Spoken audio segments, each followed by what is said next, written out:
Seguimos con el libro Discursos del libro de Apocalipsis. Tenemos entonces 4 cabalgantes que representan primero la opresión, la prepotencia, segundo la guerra con todos los horrores, tercero la escasez, el hambre, el racionamiento cuidadoso, y cuarto el caballo amarillo, la pestilencia, que se llama la muerte aquí, y el infierno que sigue con él. La muerte que ataca el cuerpo y el Hades significa el lugar que recibe el espíritu que parte del cuerpo. Las dos cosas van juntas, la pestilencia que ataca el cuerpo y después el lugar del espíritu partido de este mundo que se encuentra en el mundo invisible. De modo que tenemos a estos 4 jinetes apocalípticos: la opresión, la guerra, el hambre y la pestilencia, junto con el Hades. Todo esto observa un orden muy lógico, no podemos negarlo. Como lo hemos visto en los tiempos de Napoleón, es bien posible que lo veamos otra vez en los días en que vivimos. 2 de los más grandes hombres de Estado, al tener entrevistas con algunos de los más destacados periodistas, han manifestado lo siguiente: nuestro pronóstico para el futuro no es muy favorable que digamos. La guerra de 1939 a 1945, que se puede decir que fue mundial, tuvo que tener sus consecuencias inevitables de una gran escasez de alimentos en el mundo. Hubo grandes esfuerzos por alejar el espectro del hambre, y quién sabe hasta qué punto se pudo conseguir esto. Tendremos entonces que los que sufren hambre son hombres desesperados que se van a sublevar. El resultado de la guerra será montones de muertos.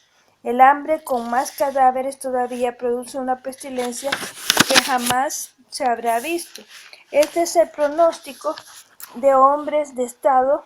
Entendemos entonces que el orden de la aparición de estos jinetes es lógico. Primero, convenciones y prepotencias. Después estalla la guerra y después viene el hambre y la pestilencia. En el día de hoy estamos muy acostumbrados a la palabra racionamiento. Eso es lo que pasó en España con Franco, y lo que pasó después de las guerras mundiales. Aunque aquí, en esta tierra, él habla de la Argentina, no hacía falta alimentos. Así entonces, por una cosa tras otra, por una serie de acontecimientos que parecen inevitables, tenemos nosotros una lección que podemos sacar de este estudio de cosas. Constituye una lección espiritual. Si hay entre el pueblo de Dios uno que quisiera imponerse a los demás, si hay uno que se llame Diótrefes, tercera de Juan capítulo 9, que actúa en esta forma para imponer su voluntad sobre los demás, el resultado siempre será la guerra, la disensión entre el pueblo de Dios. Así hacen divisiones, desavenencias, odios.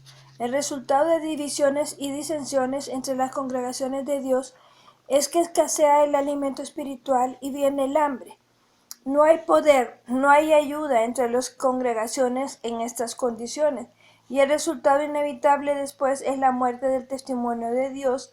Hay invalidez que viene por la enfermedad espiritual y termina en el fallecimiento del testimonio. Aprendamos la lección, hermanos. Interesa ponerla delante de nuestro corazón cada momento. El proverbista dice en el capítulo 13, versículo 10, que solo por la soberbia viene la contienda. Y cuando nosotros seguimos al Señor Jesús, aquel que dijo: aprended de mí, que soy manso y humilde de corazón, entonces tendremos más unidad y ayuda entre los hermanos. Y donde hay un espíritu hermanable, no habrá escasez de alimentos para los hijos de Dios. Habrá un estado espiritual entre los creyentes que haga que, en vez de muerte y marchitamiento del testimonio, la obra del Señor florezca y se extienda cada vez más. Prestemos atención a esto, hermanos, que será de ayuda para nosotros. Ahora, después de estos 4 cabalgantes en cuyos detalles no se detiene el autor, tenemos el quinto sello. Se nos presenta ahora algo completamente distinto. Se abre el quinto sello y el apóstol ve las almas de los que han sufrido martirio, que están debajo del altar. Y cuando él abrió el quinto sello, vio debajo del altar las almas de los que habían sido muertos por la palabra de Dios y por el testimonio que ellos tenían. ¿Quiénes son estos? Hemos visto ya en el capítulo 4 que los 24 ancianos que están sentados sobre los tronos, la iglesia está con su Señor. Entonces, ¿de quién son estas almas? Son almas de otra época. Lo que podemos ver fácilmente, continuando la lectura hasta terminar el versículo 10, están debajo del altar, demostrando que ellos se han sacrificado por su Señor. Al principio del capítulo 4 vimos el traslado de la iglesia para estar con su Señor y qué es lo que va a suceder entonces en el mundo. Quedará el Señor sin testimonio de ninguna manera. El Señor va a efectuar un gran despertamiento entre aquellos que no se habían dado cuenta de su estado hasta aquel día de la desaparición de tantos creyentes en el Señor Jesús. El Señor va a tener una multitud de testigos en este mundo. Hemos sugerido que la Iglesia de Filadelfia pone delante de nosotros el núcleo fiel, es decir, a los verdaderos creyentes en el Señor Jesús, y ellos tienen la promesa de ser llevados fuera de la hora de la tentación que viene sobre la tierra, fuera de todas estas calamidades de los últimos capítulos del Apocalipsis. La Odisea representa a la iglesia apóstata, la que se satisface con una mera condición religiosa, mientras que Cristo está fuera. Capítulo 3, versículo 20. Los de la Odisea van a quedar aquí y seguirán con muy hermosos edificios, tendrán sus congregaciones, sus enseñanzas, y tal vez tendrán sus actos públicos entusiastas, pero el Señor está fuera de todo esto.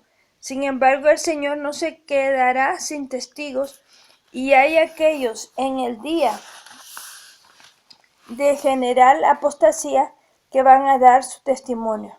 En este versículo nos dice que están allí debajo del altar como almas sacrificadas que habían sido muertas por la palabra de Dios y por el testimonio que ellos tenían. En el capítulo 1, al final del versículo 9 dice, por la palabra de Dios y el testimonio de Jesucristo.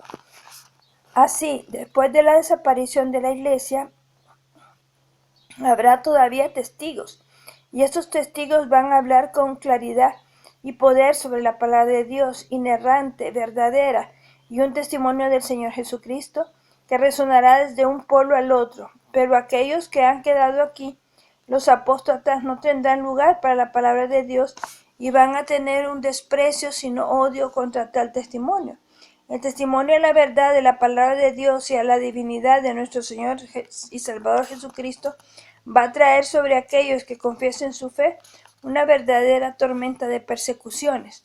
Hoy en día hemos visto en el mundo, en varias partes, diferentes clases de persecuciones contra los que han confesado su fe sencilla en el Señor Jesucristo. Será una persecución que demuestra el odio que hay en el corazón del hombre contra el Señor, contra su Cristo y contra su palabra, y los testigos serán sacrificados. Dios acepta su sacrificio, y es por esta razón que Juan ve almas debajo del altar. Es el lugar de tanta significación. Almas que clamaban en alta voz: ¿hasta cuándo, Señor santo y verdadero, no juzgas y vengas nuestra sangre de los que moran en la tierra? Comparemos esta oración con la oración estupenda del protomártir Esteban, cuando él, bajo una lluvia de piedras, dice: Señor, no les imputes este pecado. Hechos capítulo 7, versículo 60. ¿En qué consiste la diferencia? Pues en que se trata de una diferente dispensación. Algunos que leen los salmos se escandalizan de las palabras de imprecación de algunos salmos y dicen que no pueden ser lenguaje para un hijo de Dios. Es cierto, pero en estos días Dios está desplegando su misericordia, su longanimidad, y nosotros tenemos que entender que en el día de hoy estamos bajo la gracia y que después vendrá el juicio de Dios. Aquellos que viven bajo la persecución de aquellos días saben que solo el Señor Jesús podrá poner orden en el mundo, por lo que dicen: ¿hasta cuándo? ¿Hasta cuándo? Dice en Lucas 18:7, y Dios no hará justicia a sus escogidos que claman a Él de día y de noche, aunque sea longánime acerca de ellos? Claro que sí, pero no en el día de la gracia. Este no es el espíritu de los creyentes de ahora, pero sí es un lenguaje que cabe perfectamente en la dispensación que sigue después. De manera que los martirizados están ahí y tienen el mensaje que tienen que esperar hasta que se complete el número de sus consiervos. En los capítulos 12 y 13 en este mismo libro tenemos más detalles de estos consiervos, y luego en el capítulo 20 se nos dice que todos aquellos que han perecido en aquella persecución feroz van a tener parte en el reino del Señor Jesús. Bueno, seguiremos después con el sexto sello en el versículo 12. Que el Señor los bendiga y que pueda servir de bendición y para la gloria y honra del Señor.